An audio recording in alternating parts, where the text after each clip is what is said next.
what we're going to do is we're going to start our teaching today in Hebrews chapter number 7, and we're going to start at verse 1.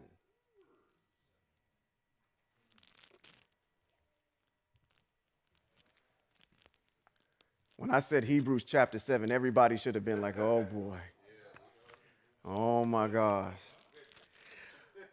I apologize, you are going to be triggered beyond belief in this next segment before we actually get into chapter number 21. The triggering is coming.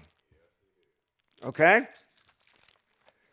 Let's go to Hebrews chapter number 7, verse 1. Somewhere in this book. What you say? She said, oh boy, here we go. What you think I'm going to say?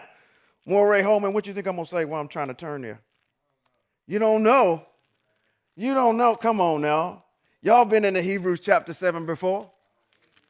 Oh boy, here we go. Let's start at the top. What's in bold here can be found in Bereshit chapter number 14. It is a direct correlation to that particular chapter. Okay? Which is Genesis. Thank you. I still have some folks. Okay. Genesis, Bereshit, chapter number 14. This is related to. Chapter number 7, verse 1, it says what? This Malek Sadek, king of Shalem, which is the city of peace, where you get the word Yerushalayim. A Cohen for Yahweh, El Elyon, met Abraham on the way back from the slaughter of the kings and blessed him. Also, Avram gave him a tenth of everything. Okay? Now, before I go any further, somebody should be asking the question, who in the world is Carmen Sandiego? Who in the world is Malek Sadek? Tell me what you know about him. Y'all should all have y'all mics on. He was king of Shalem, which is true. That is in Bereshit, or Genesis, chapter number 14. Shalem means what? Peace. Yes. So he's the king of the city of peace. Mm-hmm. What else do you know about him? He was a priest. He was a priest. Okay. We're reading that here in Hebrews. Oh. But that's okay, because that's what Bereshit, chapter number 14, or Genesis, chapter number 14 says. What else you know? What else do you know as it relates to Christ? Let me just get there. Christ. That he was supposed to be. He said nothing. Back when you was in the old church, what was you used to preach? That's what I want to get at. That he was supposed to be after the order. He was supposed to be after the order of Malek Sadek. Yes. All right. What else? Thank you. So later on down, he says something about that too. He says Malek Sadek means the righteous one. Yes. Malek Sadek. Or, better yet, Malek, which is king, Sadek meaning righteous. The king of righteousness. Okay, that's what his name means. All right? Mm-hmm. Anything else? He is said to be Shem. Oh, now you got right into where I want to go. He is said to be Shem. To be Shem. When I got into this issue dealing with Hebrews chapter number 7, I need to give you a backdrop a little bit to put it in proper context. Because I think this is one of the things where we go wrong with our people, and especially for those that are teaching this across the street. You don't give people the proper context upon which Hebrews 7 is written. Hebrews 7 is a postulation. It is a thesis. It's a thought pattern based on Jewish tradition. It's based on information that was made available to them at that time orally about this particular individual. And what this individual is doing is making a case by saying, I want Malek Sadek, or in the order of Malek Sadek, Jesus the Christ is our Kohen Hagadol. And there's a reason why they're trying to prove that. They're trying to prove that Christ is the high priest. And one would say, by law, the high priest comes from what family or what tribe? Lewi. Levi. So, he is associated to be a what? A Yehudim. Yes. From the tribe of Judah. The high priests are not assigned to the tribe of Judah. They're subscribed to the tribe of Levi. But if we use the precedent of Malek Sadek, who you cannot know what tribe he came from because he predates the children of Israel receiving this teaching, this mitzvot. He predates that. And he's named to be a Cohen for the Most High. They're using an argument. This is the point that I'm trying to make. They're trying to create an argument or make you believe in something. They're trying to prove something to you. This is not fact. Yes. This is not a fact. This is an idea that people have now turned into a religion. Let me give you some backstory on Malek Sadek. There are several pieces of information that you can draw from to try to get an understanding about Malek Sadek. One is the Hebrew text, which in Bereshit chapter number 14, it says that what was happening during that particular time. Matter of fact, let's just go get it. Let's go to Bereshit or Genesis chapter number 14. What's happening here is there are two or a couple of kingdoms that are warring against each other. One of these, in one of the kingdoms, or this group of kingdoms, so there's a group of kingdoms that has several, it's like saying the United States, Canada, and Mexico, and Brazil all teamed up to go fight Russia, the UK, Thailand, not Thailand, but India, all those particular places, okay? Countries warring against countries. And in one of these countries, there's Sodom and Gomorrah. There's an individual that lives there. Anybody know what his name is? His name's Lot. Lot is living there, all right? And as Sodom and Gomorrah get defeated by these warring kingdoms, Lot gets kidnapped. What does it say in there? Let's scroll down a little bit. Let's go to 10. Let's see where we're at around there because they say something here. Warring kings, yeah. Now, let's start there. Now, right there. Now the Siddim Valley was full of clay pits. And when the kings of Sodom and Gomorrah fled, some fell into them, while the rest fled to the hills. The victors took the possessions of Sodom and Gomorrah and all their food supply. Then they left. But as they left, they took Lot, Avram's brother's son. Is whom? His nephew. Okay? And his possessions, since he was living where? In Sodom. Someone who had escaped came and told Avram the Hebrew. You're from the line of Hebrews, not from following something else. I had to emphasize that, but we're going to scroll down. I just like reading that because I need to reread it, reinforce. Avram the what? The Hebrew. Okay, keep going. Scroll up. Keep going, keep going, keep going, keep going, keep going. So this is talking about how he came and he rescued his nephew. There it is, right there. Where's where he shows up? Now, Malek Sadek, king of Shalem, the city of peace, brought out bread and wine. And I want to tell you that I read somewhere in a commentary, a comment. You know how we get these little comments in a podcast? They had a little comment on the side that said, see, that's Jesus, because he brought out bread and wine, which he would do later on with his disciples. Ooh, you mid-ration with that one. Hardcore. It says, Malek Sadek, king of Shalem, brought out bread and wine. He was Kohen. of El Elyon, Yahweh the Most High. So he blessed them with these words.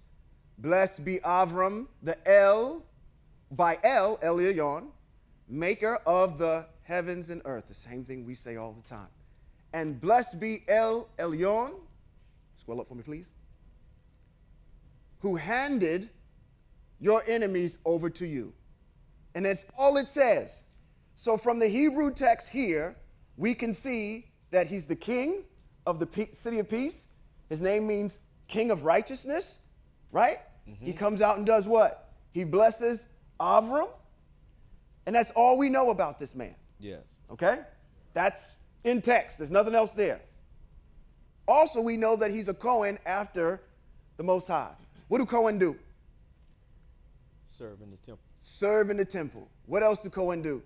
They teach, right? The ways of the Most High. Okay? I can't tell you what capacity a Cohen at this particular time, because we don't get a definition of what the Cohen are supposed to do or who they are until later on. Levi hasn't been on the scene yet. Okay?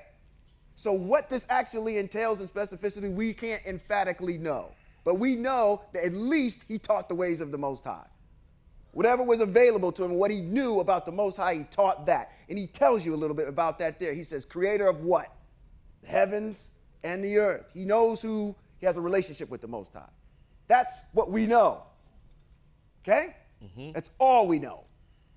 Let's go to Psalms chapter number 110. 110 Psalms.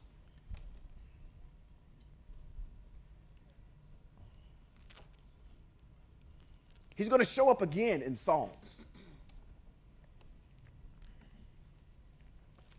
A psalm of who? What does it say? Scroll up a little more. We get this little piece above that. Oh. There you go. It says a what? Who wrote this? King David. King David. You know who King David is to us, right? King David is a very important individual. Yes. Says, Yahweh says to my Lord. Now from there, if you had to stop, more ways you can jump in here. Who is he talking about? When he says, Yahweh says to my Lord. Now, this is, I understand, if you have no idea who the Most High is or know who his name is and you call him God or Lord, when you read this, you, probably as a Christian, you thought that was talking about whom? JC. No, that's not talking about JC. It says, Yahweh says, or Eye says to my Lord. Who is he talking about? Himself. Listen. King Charles, he said, Brother Jones, it would be like me saying this to you. Moray Holman, talk to your boy. Who am I talking about? Me, right? I'm talking about me, okay? So, David, sit at my right hand until I make your enemies your footstool.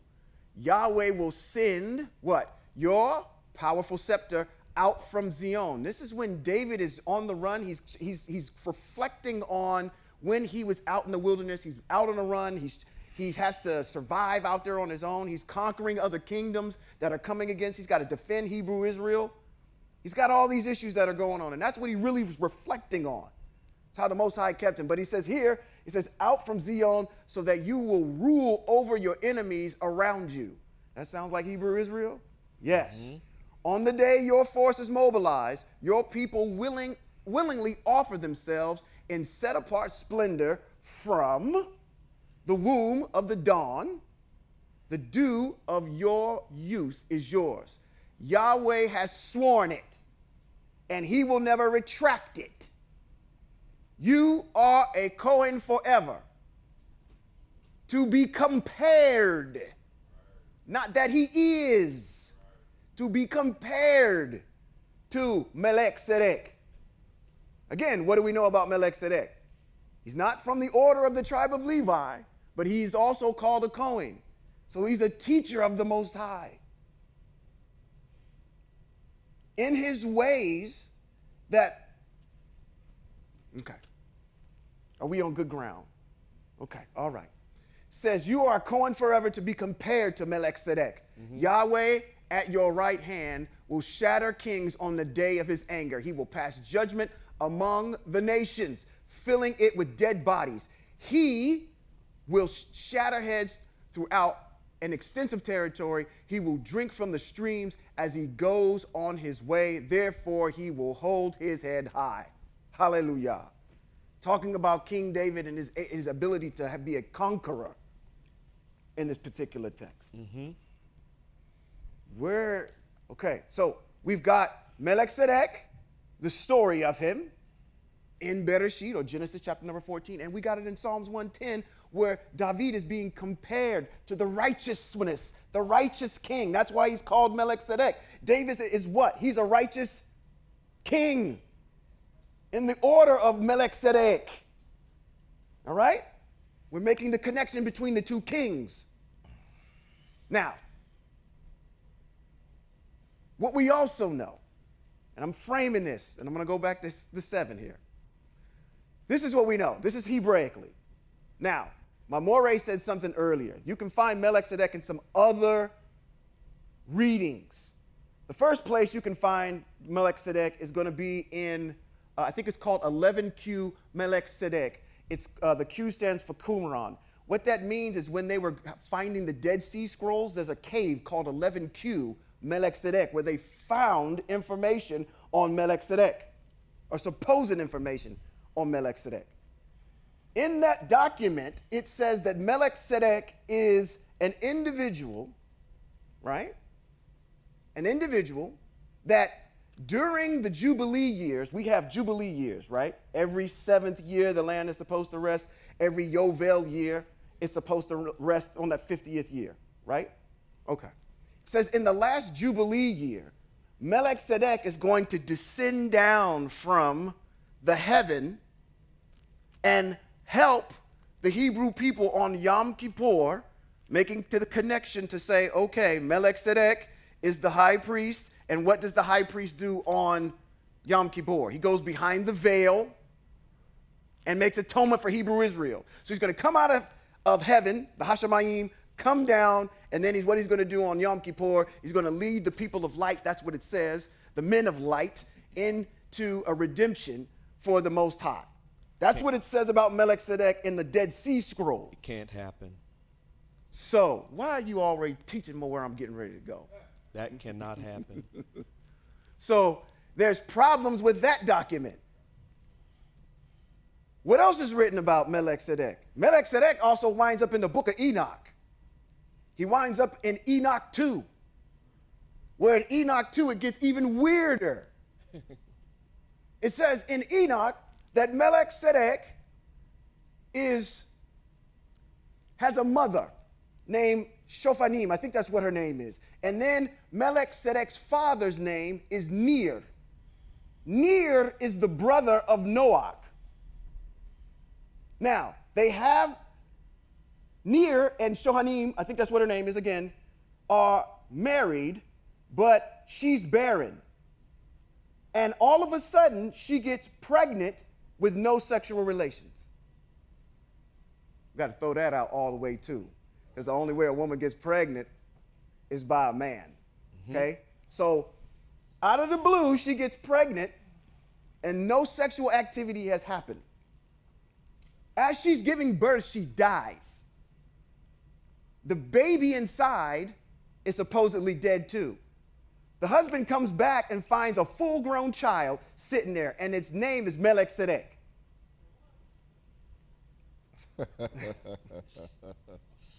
We got some problems with that already. Okay? His name is Malek Sadek. Now, I think the story goes on that what happens is,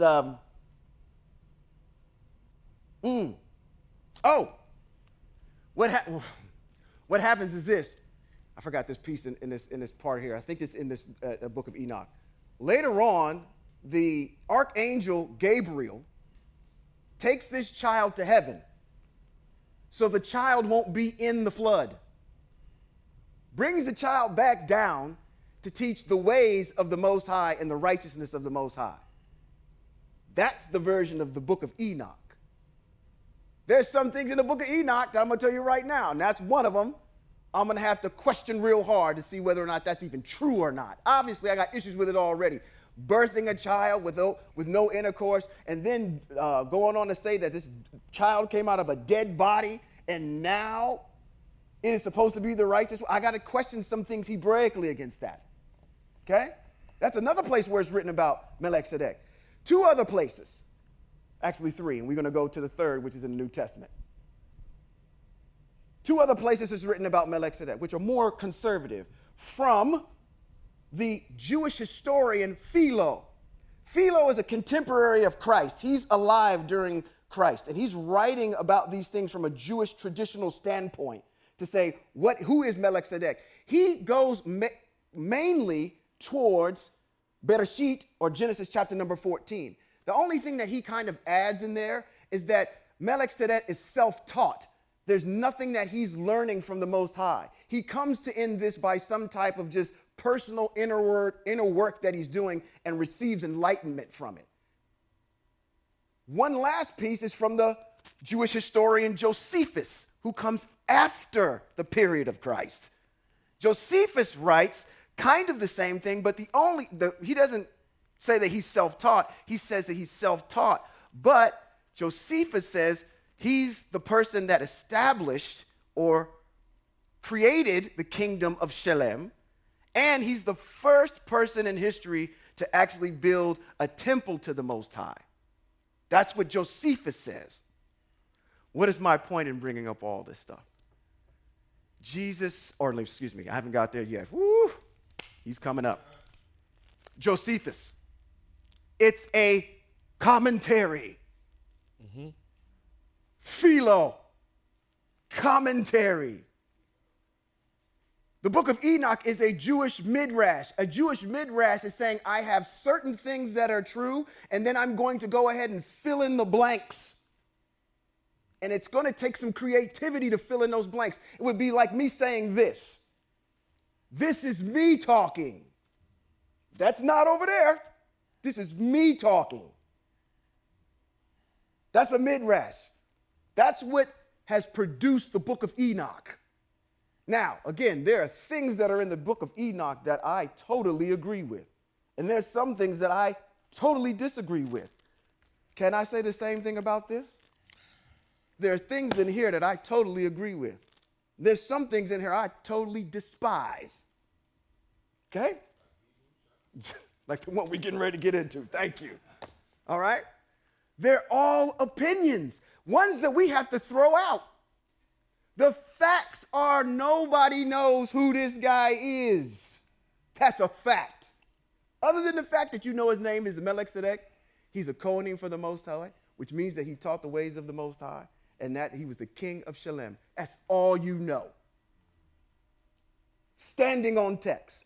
And there's only one person that's compared to teaching being a righteous king is Melech David in Psalms 110. I established that foundation to say when you're reading Hebrews 7, it is an opinion. It is an agenda, not scriptorial fact. Even though it uses some things to try to prove its validity. Stop turning a thesis into a religion, because this is what you're doing. You turned someone's, well, what do you think? Now everybody's worshiping that particular thought process, and it hasn't been vetted and brought in its proper context, just like we did. Examine all of the information that's out there. When the person is writing this particular piece, he knows what I just told you. And this is his interpretation of Malek Sadek. Look at it from that standpoint. Now let's go back to the top. It says this, Malek Sadek, king of Shalem. Do we agree with that? Absolutely. It says that in Bereshit, chapter number 14, or Genesis. It says a Kohanim after Yahweh, Ha El Elyon. Do we believe that? Got to. It's lining up right with Bereshit, or Genesis again. Met Abraham on his way back from the slaughter of the kings and blessed him. Also, Avram gave him 1/10 of everything. Now, First of all, by translation of his name, he is King of righteousness. Is that true? Mm-hmm. Absolutely. We can agree with that. And then he is also the King of Shalem. Is that true? Mm-hmm. Yes, we can agree with that too. It says, which means the King of peace. There is no record of his father, mother, ancestry, death, or birth, or death. The first couple of lines in there are dead wrong. He is a man that existed. Granted, there may be no record of it, but to say that he has no father and no mother, because he's getting ready to be compared to Christ here in a second as being eternal, says mother, ancestry, birth, or death. Rather, like the son of Yah, he continues as a Cohen for all time. Just think how great it was. Even the patriarch Avram gave him a tenth of his choicest spoils. Now the descendants of Levi, who became Kohanim, have a commandment in the Torah or in the law to take a tenth of the income of the people, that is, from their own brothers, despite the fact that they too are descended from Abraham, but descended from Levi. Took a tenth from Avram. Okay, so you may have missed what he's trying to say here. He paid him a tenth.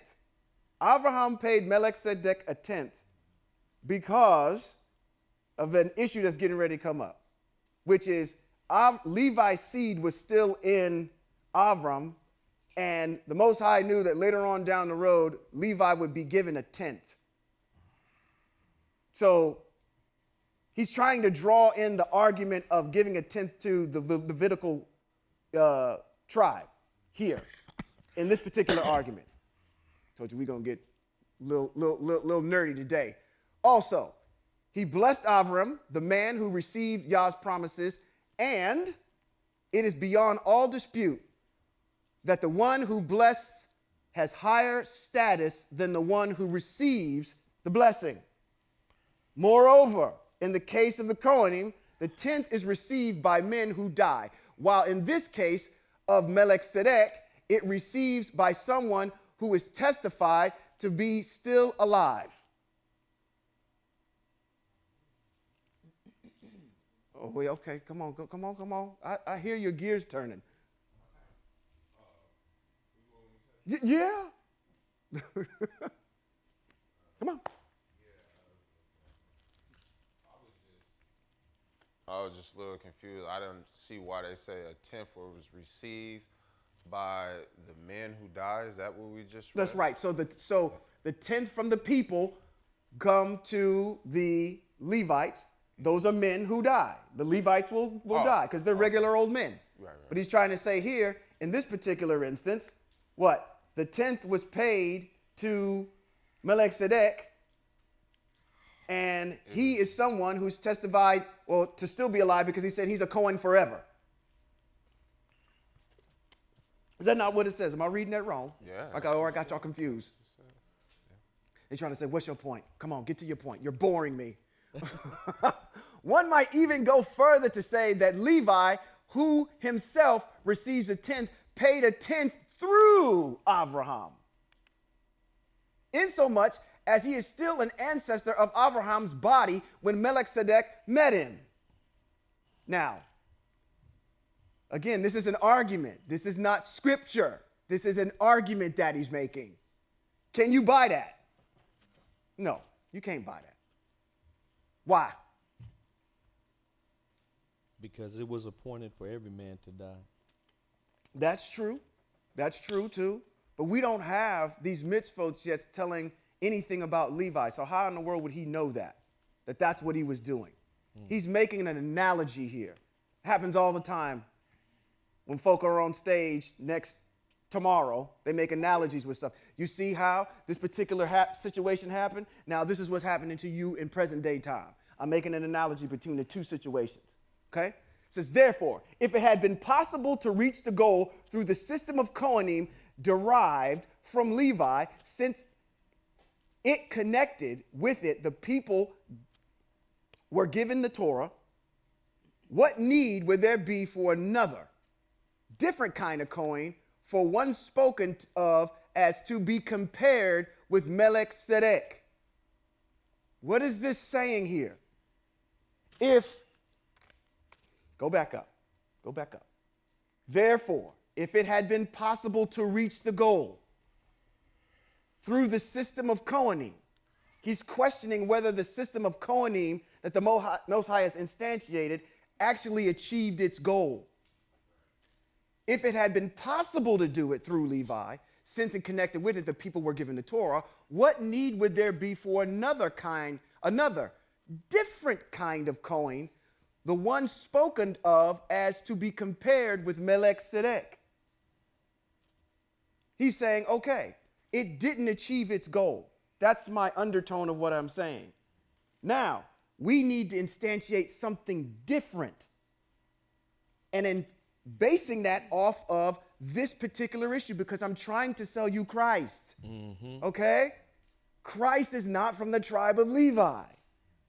And we have to get that mitzvah out of there. Instead of trying to say, okay, well, his mother was a Levite, which she was, what they probably will never say, but he was raised by Joseph, who was from the tribe of Yehuda. If he's being recognized from the tribe of Yehuda, then the issue of being a Kohen Hagadol can apply to him, because it has to be from the tribe of Levi. So what's the best thing that we can do? Create an argument that gets rid of that mitzvah. How do we get rid of that mitzvah? By setting precedent that says, see, Malek Sadek over here, he wasn't a Levi. He wasn't from the tribe of Judah, and he was still a Kohen for the Most High. Let's use that. Okay? So then he goes on to say, the one spoken of as to be compared with Malek Sadek. Who was compared to Malek Sadek? David. But you're not reading it that way over there. You think that's whom? JC. It says, and not to be compared with Aharon. For if the system of Kohanim is transformed, he's giving you his argument right there. And I want to make sure that everybody gets it. When you go see your Christian friends, I want you to ask them this.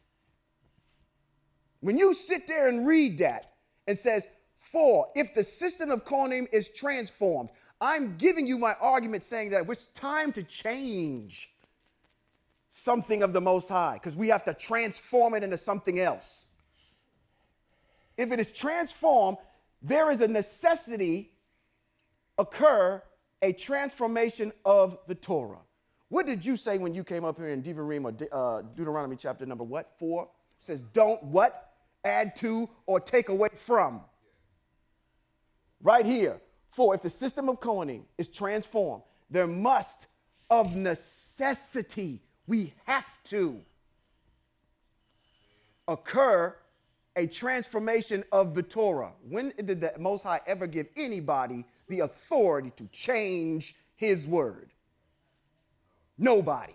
None. The one whom these things are said belongs to another tribe.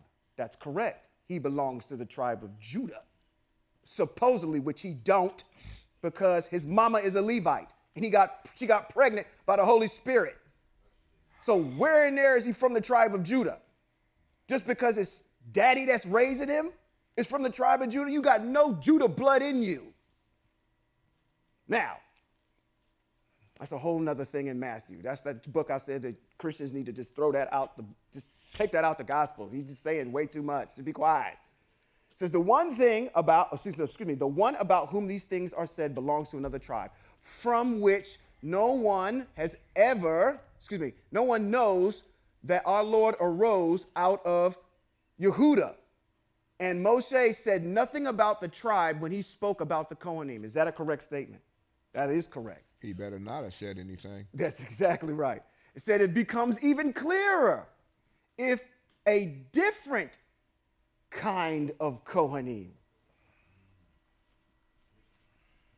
We got to do something different.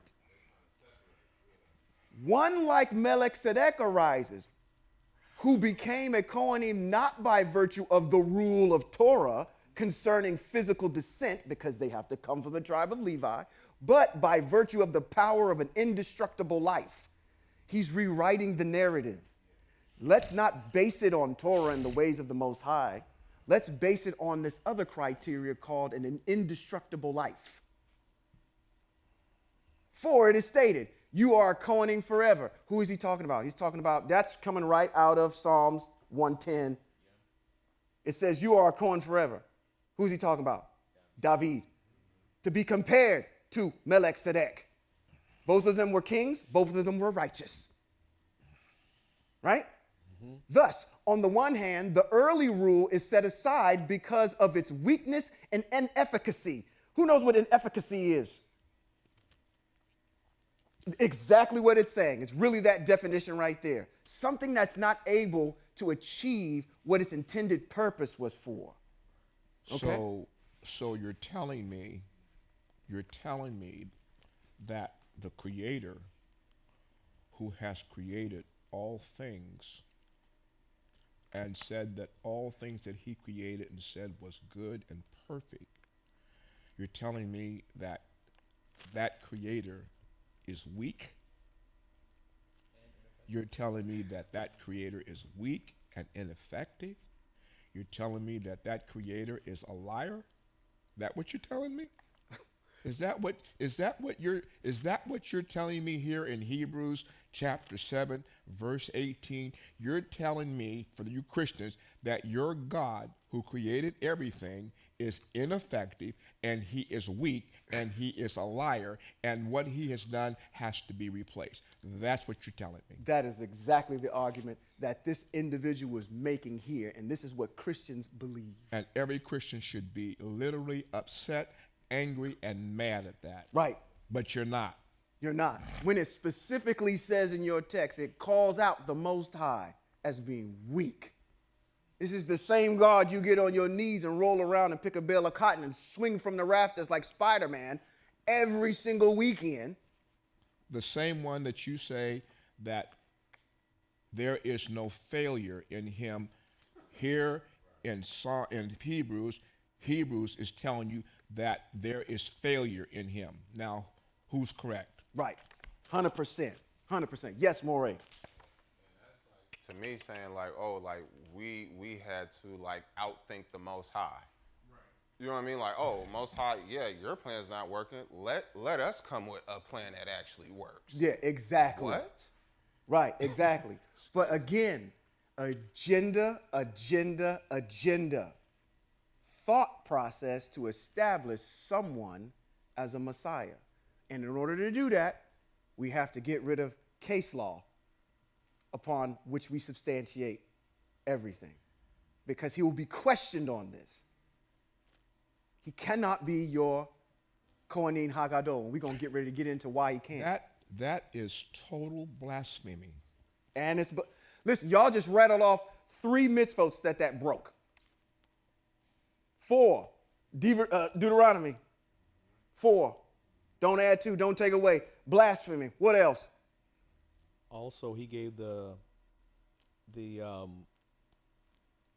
tribe. The ancestry Aharon to be Kohen Hagadol. His ancestry to be Kohen Hagadol forever.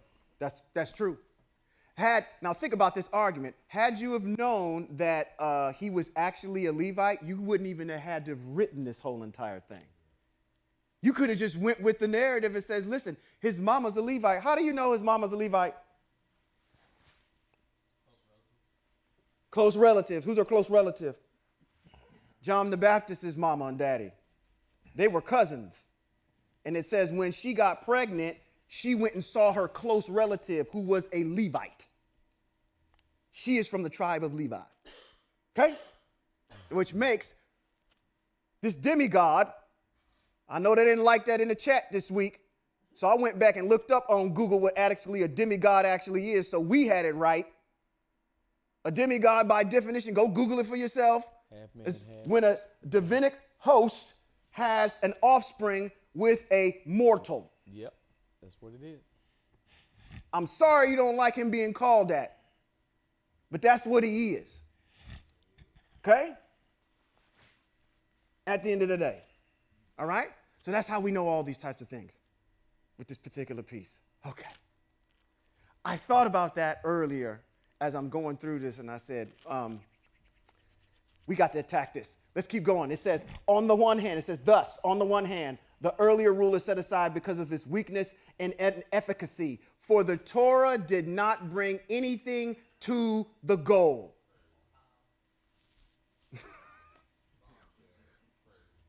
Well, that dispels Psalms, 19?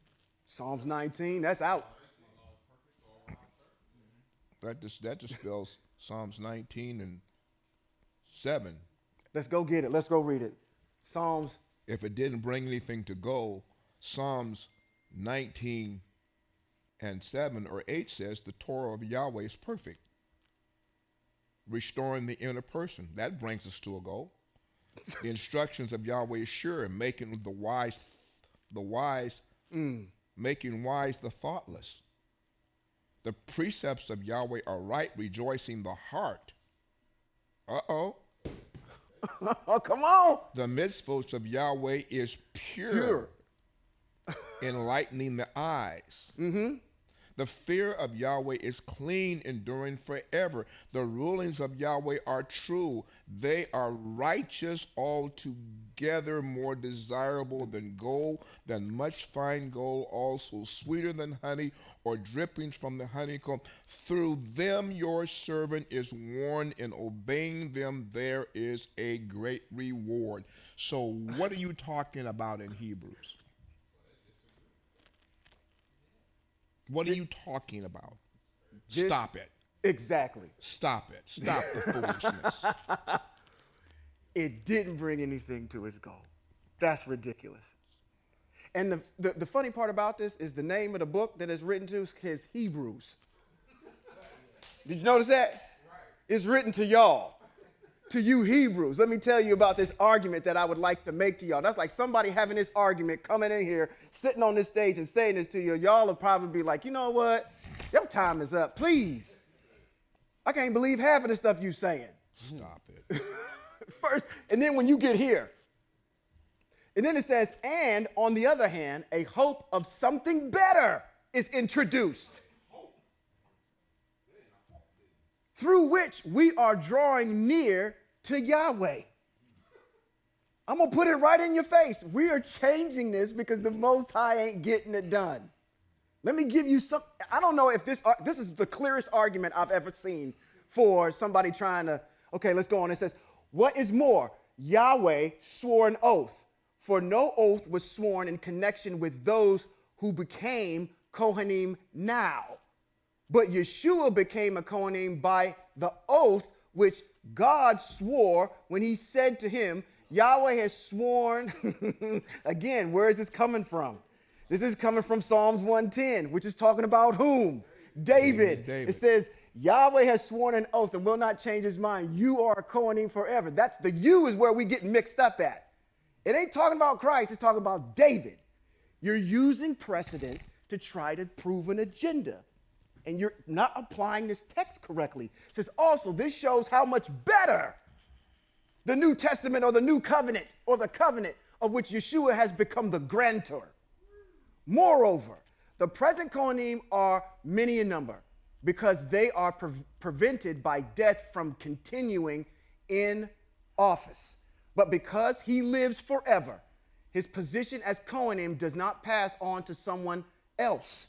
And consequently, he is totally able to deliver those who approach Yah through him. We listened to something a little egregious this week at the podcast where there was an individual that says no one can come to the Father or Yahweh except they go through Christ. This is the same thing that they're reiterating here, that you can't get to the Most High without going through an intercessor named Christ. How did Moses get there? How did Moses get there? Come on. Who else? How did Yehoshua? He spoke to the entire tribe of Israel. to How did the Yeshayahu, Jonah? I told you to get your butt over there to the city of Nineveh, and you didn't do it. Zephaniah, Zechariah. What does it say in the beginning of Zechariah? It says, listen, I told Zechariah to go tell the Hebrew people to turn back. How Noah get to him?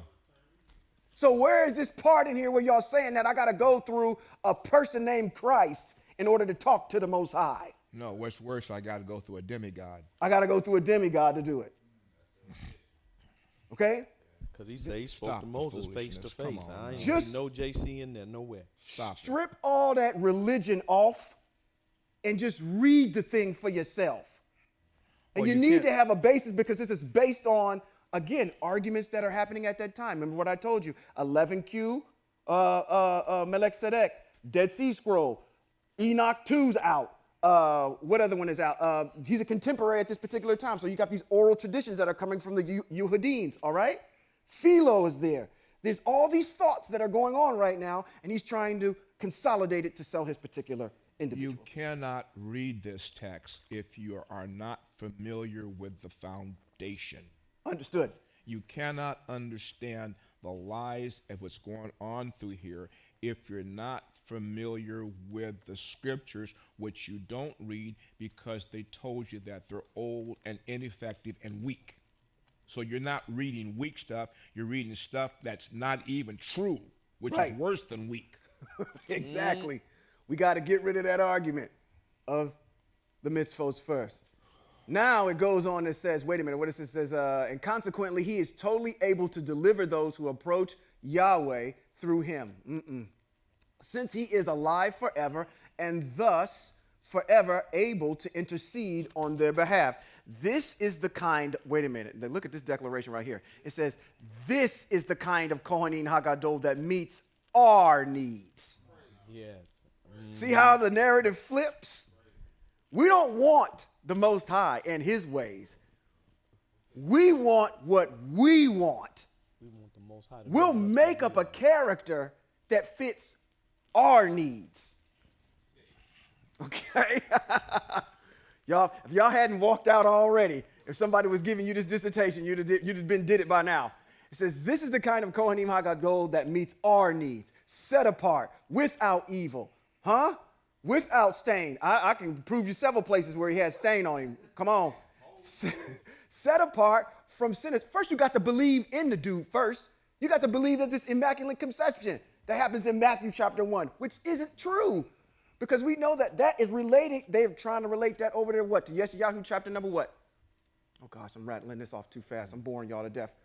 It says, holy, without evil, without stain, set apart from sinners, and raised higher than the heavens, one who does not have the daily necessity like the Kohanim Godalim of offering sacrifices for their own sins, and only then for those people, because he offered one sacrifice once and for all by offering up himself. Where does the Most High say anywhere in text that we are to do human sacrifices?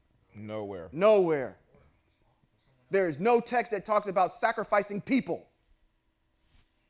Okay? Once and for all, by offering up himself. For the Torah appoints as Kohanim Godalim men who have weaknesses. But the text which speaks about swearing an oath, now you want to start quoting the very thing that you said was weak and ineffective. It says, but the text which speaks about swearing an oath, a text written later than the Torah. Oh, excuse me, I had that wrong. You ain't even referring to the Torah. You're telling about something else, somebody else's commentary. Because it says a text written later than the Torah appoints a son who has been brought to the goal. He just sat there and told you, we're using extra pieces of material to establish our guide that has nothing to do with Torah. Has nothing to do with the ways of the Most High. And they put a period at the end to end the thought.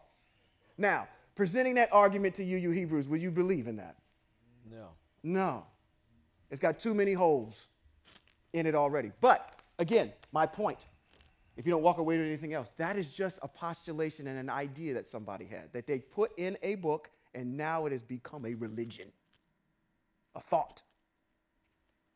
Not the words of the Most High. Nowhere in there. Did you ever hear at the end of it says, and this is Eye Asher Eye, or Yahweh, the deliverer of Hebrew Israel, like he does all the time that you're getting ready to see here in a second. Okay? There is nowhere in the New Testament where the Most High signs off of anything. He ain't even mentioned. Anything at all. He doesn't even speak in the New Testament. Nope. Nope.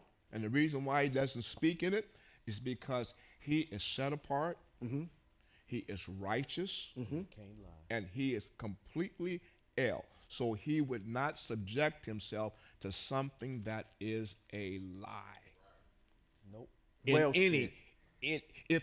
If 99% of it was true and 1% was a lie, the Most High would not sign his name to it. At all.